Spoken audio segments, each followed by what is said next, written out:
It's a muggy July 14, 1864, in northern Ohio.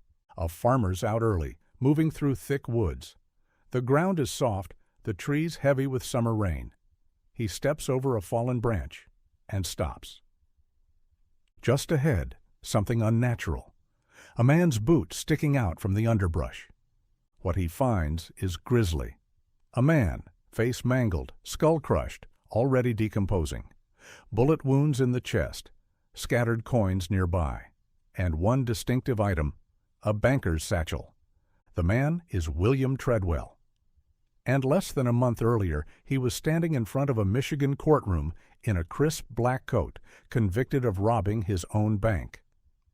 But this wasn't just a crime of greed, it was betrayal, escape, and murder.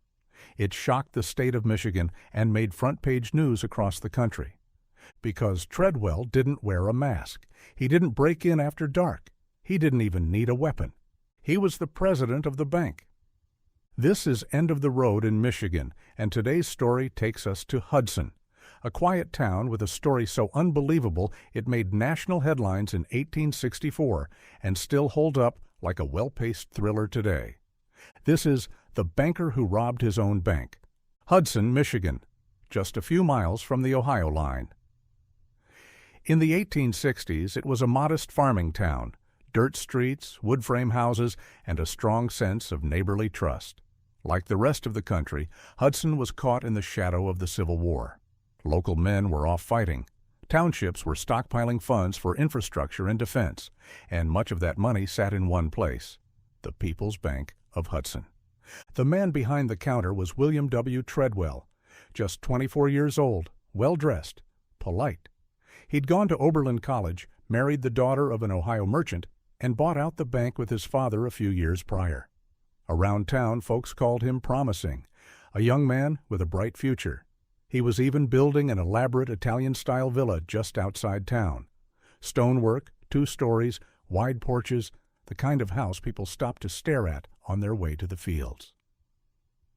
No one suspected he was planning something. In mid-January of 1864, Treadwell began sending letters to banks in Detroit, Cleveland, Chicago, and Toledo. He included draft notes and asked for small loans. Nothing outrageous. 1,000 here, a few hundred there, just enough not to raise flags. The responses came quickly. Express parcels delivered to the Hudson Depot and brought straight to Treadwell's desk. Over the course of a week, he quietly stacked the packages in a black leather satchel. Nothing flashy, just efficient. Then, on the night of January 20th, he stayed late. It's believed he changed the combination on the vault, filled his bag with over $60,000 in tax funds, deposits, and federal greenbacks, equivalent to more than $1 million today, and walked out. No guards, no accomplices, no witnesses. At 3 a.m., he boarded a train east, vanishing into the cold, dark morning. The next day, a clerk opened the bank and couldn't access the safe. When they finally cracked it open, the vault was almost empty. Panic followed. By midday, town officials were at the scene. Civil War pension payments, soldiers' wages, township tax revenues, gone. Lawsuits were filed immediately, some against William, some against his father, who co-owned the bank. Even his wife's family came under suspicion.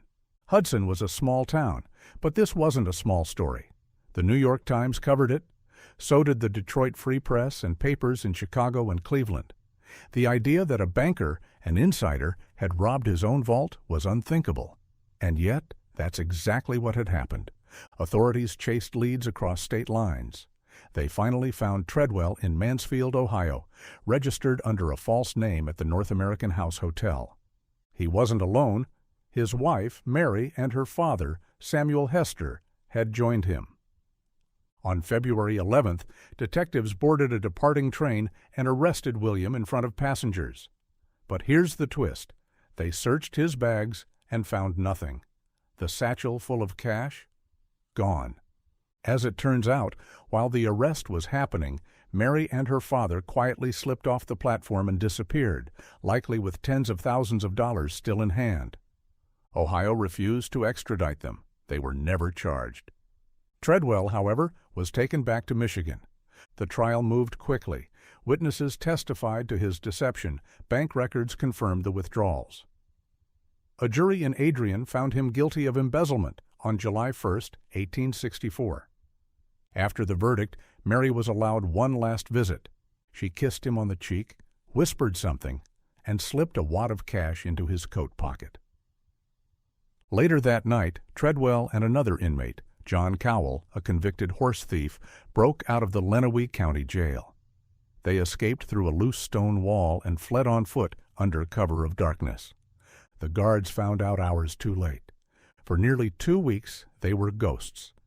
But the bond between Treadwell and Cowell was fragile, and Cowell knew William was sitting on more money. At some point during the escape, somewhere in the woods near Napoleon, Ohio, Cowell snapped. He shot Treadwell 3 times, then caved in his skull with the barrel. He took whatever money William had left and ran. The body was discovered 13 days later by a farmer. Police found coins scattered near the corpse, a pocket watch, and that black satchel, stained, half buried under leaves. Cowell disappeared, but not for long. A few months later, he pawned a gold watch, one link to the murder. That mistake led detectives straight to him. He was arrested in Cleveland, tried, and in August 1865, executed by hanging. He confessed just before the noose dropped. As for the money, most of it was never recovered. Court documents suggested Samuel Hester, the father-in-law, had kept a sizable portion. He was sued in civil court and filed for bankruptcy shortly after. Mary Treadwell remarried. She died young, just 6 years later.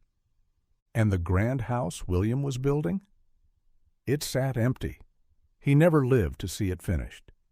The story of William Treadwell isn't legend. It's not a ghost tale or a tall one passed down over beers at the tavern.